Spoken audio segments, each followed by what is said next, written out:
मधमाशी पालन फार तर लोकांना माहीत नाही. काय होतं की शेतकऱ्यांना ज्यावेळेस ही माहिती पाहिजे, असं नाही आहे की मधमाशी पालन हा उद्योग हा नवीन आहे अशाचा काही भाग नाही आहे. हा उद्योग फार पूर्वी चालू झालेला आहे, महाबळेश्वर पासून स्टार्ट झालेला आहे. 1954ला तिथे सुरुवात झालेली आहे. आणि पहिले हे सातेरी मधमाशी, त्याला आपल्या मराठी आणि विदर्भी भाषेत आणि वऱ्हाडी भाषेत तांबेमो म्हणतात. तुम्ही बघितलं असेल, शेती आपण तुरीचं वगैरे असतात ना, शेत वगैरे, त्याला भेगा पडतात आणि भेगामध्ये दिसते ते तांबेमो आहे. आता महत्वाचं सांगायचं म्हणजे बघा, मी माझं ज्यावेळेस MSc झुलॉजी झालं आणि सेंट्रल बी रिसर्च ट्रेनिंग इन्स्टिट्यूट पुणे इथे डिप्लोमा केला. 6 महिन्याचा मधमाशी पालनचा डिप्लोमा असतो. त्याच्यानंतर माझं MBA पण झालंय. तर मला ज्युनियर सायंटिस्ट म्हणून माझं अपॉइंटमेंट झाली होती विद्याप्रतिष्ठान स्कूल ऑफ बायोटेक बारामतीला. मी आता सुद्धा मागे नोव्हेंबरपर्यंत कार्यरत होतो विद्याप्रतिष्ठानला शास्त्रज्ञ म्हणून. पण त्याच्या अगोदरच मी काय केलं की मधमाशी पालन मी शिकवत असताना, कारण माझा विषय छंद सुद्धा मधमाशी आहे, व्यवसाय सुद्धा मधमाशी आहे आणि नोकरी सुद्धा मधमाशी आहे. असे फार कमी लोकांना मिळते की एकच गोष्ट करायला मिळते. त्याच्यातूनच मी सांगतोय, माझ्यासोबत एक ट्रॅजेडी अशी घडली की इथे ज्यावेळेस डिव्हिजन KVC आहे, डिव्हिजनल ऑफिस KVC नागपूर म्हणून आहे, तिथे डायरेक्टर आले होते मिलिंद वाकोडे म्हणून.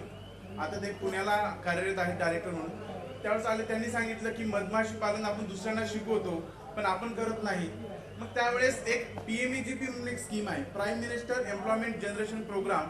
याच्या अंतर्गत तुम्ही 1 लाखापासून तर 25 लाखापर्यंत कर्ज घेऊ शकता आणि तुम्ही हा उद्योग चालू करू शकता. मग ज्यावेळेस मी याचं प्रपोजल केलं, 10 लाख रुपयाचं पहिल्यांदा प्रपोजल केलं, कारण बँकेला सुद्धा मधमाशी पालन माहीत नव्हतं, बाकी लोकांना सुद्धा मधमाशी पालन माहीत नव्हतं, कारण त्यांच्यापर्यंत ह्या गोष्टीची माहिती पोहोचली नसेल किंवा काही असेल. मग ज्यावेळेस आम्ही चालू करतोय हा विचार केला, मग मी प्रपोजल दिलं KVCला आणि बँकेला ते टिप्स झाल्यानंतर बँकेला प्रपोजल केलं. बँकवाले म्हणे, आता थोडी कन्फ्युजन तर असतेच ना प्रत्येक गोष्टीत, ती आम्हाला माहीत नाही. मग त्यांना माहिती देऊन आम्ही त्यांच्याकडनं बँक ऑफ महाराष्ट्राने आम्हाला लोन दिलं होतं 10 लाख रुपयाला. आणि मी त्या वर्षी जानेवारीला मधमाशी पालन चालू केलं. मी डायरेक्ट 100 कॉलनीज घेतल्या होत्या, हाईव्स घेतले होते, 100 पेट्या घेतल्या होत्या. 100 पेट्यांपासून आम्ही उद्योग चालू केला. मग पहिल्या वेळेस आता 100 कॉलनीज म्हणजे 100 पेट्या, 100 पेट्यांना लागणारा सोर्स म्हणजे फ्लावर, फूल वगैरे लागतं. मग आपल्याकडे आता मी अमरावती जिल्ह्यातला शिंगणापूर गाव आहे माझं, दर्यापूर तालुका, तिथे हरियाणावरून माझा मित्र सुहास कंबोज म्हणून 2000 मधमाशींच्या पेट्या घेऊन यायचा. 2000 त्यानं 1.5 महिन्यामध्ये 8 ते 10 टन मध घेऊन जायचं. किती किलो नाही, टन. 1 टन म्हणजे 10 क्विंटल. आणि गुन्हेला काय करायचं तुम्ही करत बसा, ते कॅल्क्युलेशन तुमचं आहे ना, तुमच्या आवडीचा विषय आहे. पैसा हा कोणाला नको असतो. 1.5 महिन्यामध्ये तो आमच्या इथनं जवळपास 8 ते 10 टन मध गोळा करून घेऊन जायचा. मी त्यावेळेस डिप्लोमाला चालू म्हणजे शिकत होतो. पण काय होतं की गावात लोकांनी प्रॉब्लेम क्रिएट केला होता की नाही, मधमाशामुळे काय होतं, गैरसमजूत होत लोकांची, त्याच्यातला रस शोषून घेतात. पॉलिनेशन म्हणजे परागीभवन नव्हता, त्यांना माहित नव्हतं परागीभवन काय असतं. पण काही लोकांना माहित आहे, पण प्रत्येकाला माहित नसतं. पण काही लोक निगेटिव्ह थिंकिंग वाले असतात, ते सांगत होते नाही मधमाशी पालन योग्य नाही आहे, त्यांना आपण करू नका देऊ, ते रस शोषून घेतात, फुल तसंच राहते, सीड बियाणं वगैरे भरत नाही. मग मी त्यांना सांगितलं असं कर, दुसऱ्या गावात प्रॉब्लेम जातो ना, तू माझ्या गावाला ठेव, आमच्या शेतातच ठेव. आणि आमच्या शेतात ठेवल्यानंतर दुसऱ्याच्या शेतात जरी गेली तर कोणी मधमाशीला हाकलू शकत नाही.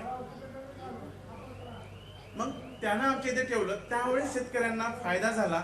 त्यांचं जवळपास 30 ते 35% उत्पन्न वाढलं. ज्या शेतामध्ये 6 ते 7चा अवरेज मिळत होता सूर्यफुलाचा, तिथं 10-10 क्विंटल त्यांना व्हायला लागलं. तर एक काळ असा आला की प्रत्येक गावातून, बाहेर गावातून त्याला म्हणायचे आमच्या इथे तरी 50 पेट्या ठेव. का? पहिल्यांदा नाही, पहिल्यांदा सगळे लोक निगेटिव्ह थिंकिंग करतात किंवा विचार करतात की याचं होऊ नये द्यायचं किंवा काय असेल त्यांच्या मनात, त्यांना माहिती, शेवटी आपण मराठी माणसं. मग त्याच्यानंतर मी चालू केलं माझं योग. बघा, मी जानेवारीला चालू केलं. त्यावेळेस मला एवढा खास सोर्स महाराष्ट्रातला, विदर्भातला माहीत होता. पण माझं सगळं मत, जे मोठमोठे बीकीपर्स मायग्रेट होतात, स्थलांतर होतात एका ठिकाणाहून दुसऱ्या ठिकाणी, त्या ठिकाणी मी जाण्याचं ठरवलं.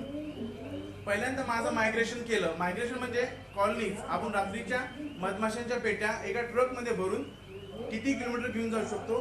रात्री 6ला जर सायंकाळी जर आपण कॉलनी त्या ट्रकमध्ये जर लोड केल्या तर सकाळी सूर्य निघेपर्यंत आपण ट्रॅव्हलिंग करू शकतो.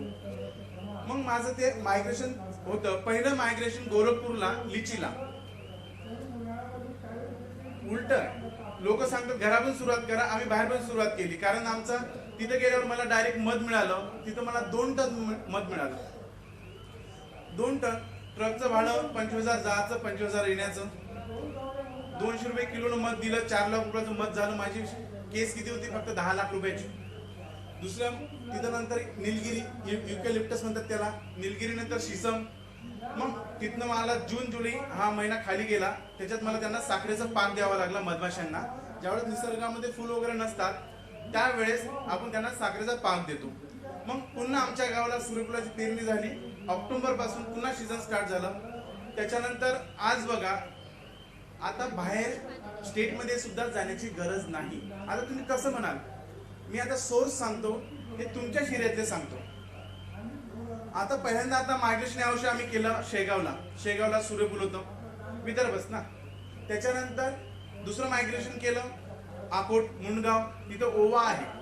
त्याच्यानंतर आता मला वाशिमहून फोन आला पायोनियर कंपनीचा की बाबा आम्हाला मोहरी आहे. बघा मोहरीचा सीझन माहीत पडला. तिथनं आता मोहरी आहे, तिथं पॉलिनेशनमुळे त्यांचं क्रॉप यील्ड वाढणार, डेफिनेटली त्याची शंका नाही.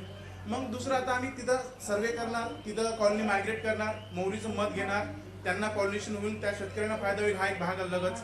त्याच्यानंतर जसं माझं जानेवारी आणि फेब्रुवारी काळ संपतो तसंच नागपूरमध्ये उमरेड एरियामध्ये हजारो एकर सूर्यफूल असते, जे कोणालाच माहीत नाही. वर्षानुवर्षे चालू आहे पण माहिती एवढं नाही आम्हाला. ते मार्च एप्रिलपर्यंत ते सूर्यफुलाचं क्रॉप चालतं. त्याच्यानंतर परत आम्ही मार्चमध्ये चिखलदरा मेळघाटमध्ये गेलो की तिथं नैसर्गिक सोर्स चालू होतो. जर सरांनी सांगितलं तर वसंत ऋतू चालू होतो, तर तिथं मला जांभुळाचं मध मिळतं. जांभुळाचं मध डायबिटीजवाल्यांना चालतं, त्याच्यामुळे थोडंसं प्राइस लेवल जास्त आहे, महाग वगैरे जातं. तिथंच मोहा आहे, मोहाची दारू वगैरे असं ऐकलं असेल पण मोहा म्हणतो आपण त्याला. तर मोहा त्याच्यावर सुद्धा चांगलं मध मिळतं. अधिक पुन्हा जून महिना आला, 2 महिने आम्ही थांबतो. मग वर्षाकाठी आम्हाला 10 ते 12 टन कमी जास्त होतोय. हा निसर्ग आहे, फिक्स मी सांगू शकत नाही किती होतं काय होतं. पण एका कॉलनीपासून इफ अँड ॲव्हरेज जर घेतला तर 40 किलो मध एका कॉलनीपासून मिळालाच पाहिजे. कॉलनी म्हणजे काय की मधमाशांचा समूह, की जिथं सर्व प्रकारच्या मधमाशा असतात. कुठल्या? कामकरी माशा, नरमाशी आणि राणी माशी. आता त्याच्यातलं जर थोडं जरी घेतलं तर त्यांचं सोशल ऍक्टिव्हिटी असेल, एका ठिकाणी एका ह्याच्यात काम करून त्या सगळं मध गोळा करतात. मग 10 ते 12 टनचा जरी आम्ही खर्च पकडला किंवा ॲव्हरेज काढला, 100 रुपयांनी जरी मध पकडलं, आज तेलच 70 रुपये किलो आहे, मध तर माझं असेलच त्याला डाऊट नाही, तरी मी 100 रुपयेच पकडतो. तरी वर्षाकाठी मला 10 ते 12 लाख रुपये मिळाले. कामगार जे असतील, 5 कामगार आज काम करतात, त्यांचा 2-2.5 लाख रुपये खर्च जातो. त्याच्यानंतर ट्रॅव्हलिंग कॉस्ट पकडून घ्या 1-1.5 लाख रुपये, तरी मला 5 लाख रुपये आज महिना पडतो. लोकांचा 6 पे आणि माझा उद्योग हा सारखाच आहे. आता पुढच्या वर्षात 7 पे होईल त्यांना, तर मला पण 7 पे होईल, उलट जास्त पण कमी नाही. कारण माझा कोणी बॉस नाही आहे, कारण मी माझा उद्योग चालवतो. आणि एक मला फार आनंद होतो की याच्यामध्ये शेतकऱ्यांपर्यंत आम्ही पोहोचतो. आणि एक ग्रामीण किंवा ग्राम उद्योग काय असतो, शेतकऱ्यापर्यंत जाऊन त्यांना माहिती देणे, प्रशिक्षण देणे. आणि हा अवेअरनेस का गरज आहे? काय झालं की बी कन्झर्वेशन का महत्वाचं आहे? कारण लोकांनी मधमाशा जाळणे, मध मिळवण्यासाठी कशी पद्धतीनं त्याला जाळायचं आणि मध कलेक्ट करून घ्यायचं. पण असं न करता त्याच्यामुळे काय झालं की आज नैसर्गिक जर बघितलं, निसर्गात बघितलं, मधमाशा नाहीत. अक्षरशः मोहरी सारखं पीक आहे पण तिथे मधमाशी यायला तयार नाही, की ज्याच्यावर प्रचंड प्रमाणात चांगले म्हणजे मध पराग मिळतो, नेक्टर पोलन मिळतो. पण अशा ठिकाणी सुद्धा मधमाशी जायला तयार नाही, कारण त्या एरियात मधमाशीच नाही, तर कशी जाणार? म्हणून मधमाशांचं संवर्धन करणं हे फार गरजेचं आहे. त्यासाठीच आम्ही गावामध्ये जाऊन अवेअरनेस सुद्धा करतो. राहिला भाग दुसरा की मधमाशी पालन करत असताना अनुभव खूप चांगले येतात.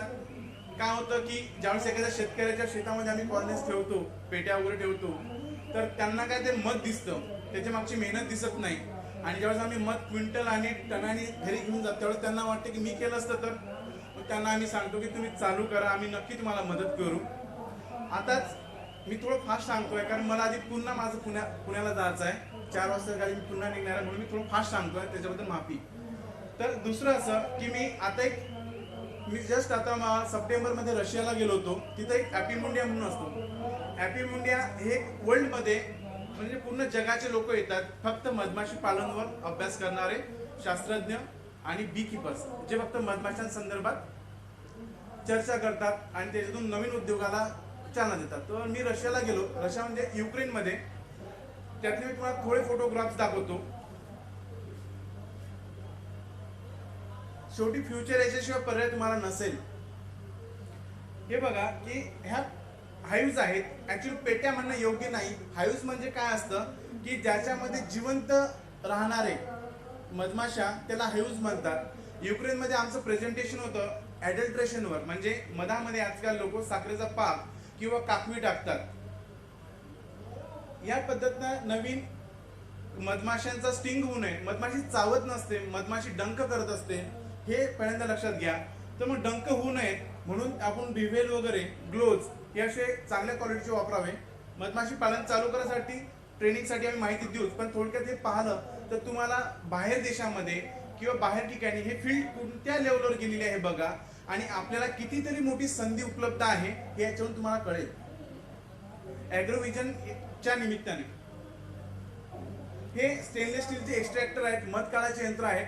आपण जे असं पिळून गाळून वगैरे जे मध कलेक्ट करतो अशा न पद्धतीनं करता, तर एक्स्ट्रॅक्शन म्हणजे सेंट्रिफ्युगल फोर्सनी मध बाहेर फेकला जातो आणि आपल्याला चांगल्या प्रतीचा मध मिळतो. तिथे कोंब हनी, त्याच्यानंतर बॉटल्स मध्ये कशा प्रकारचं लेबलिंग असावं या दृष्टीने सगळं मार्केटिंग त्यांनी चांगलं सांगितलं होतं. या हायवे पेट्या वगैरे, पेट्यांमध्ये 2 प्रकारच्या मधमाशा सरांनी सांगितल्या आहेत, एक सातेरी आणि एक मेलिफेरा.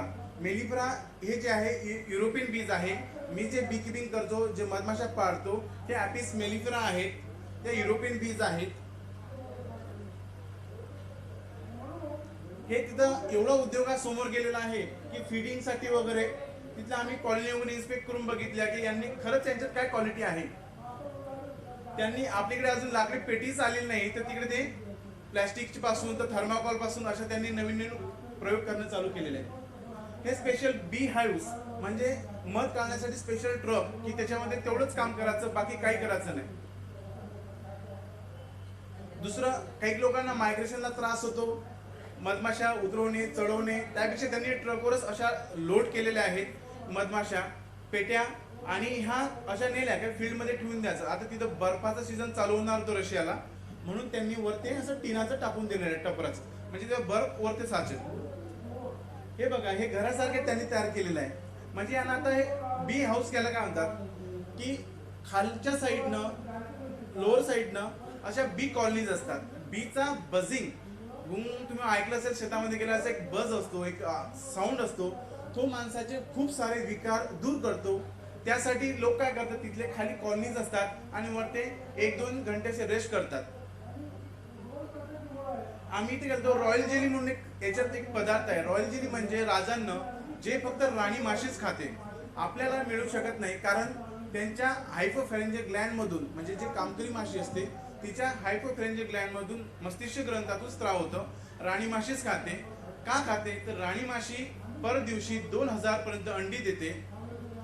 याची प्राइस मार्केट लेवलला जर बघितलं तर 20,000 रुपये केजी आहे. याच्यामध्ये फक्त जपान आणि चीन यांनीच याच्यात लिडिंग आहेत. आपण अजून इंडिया त्या लेवलवर काय अजून बीकीपिंग माहित नाहीये, म्हणून आपण थोडं मागं आहोत. तर आपल्याला खूप मोठा स्कोप आहे.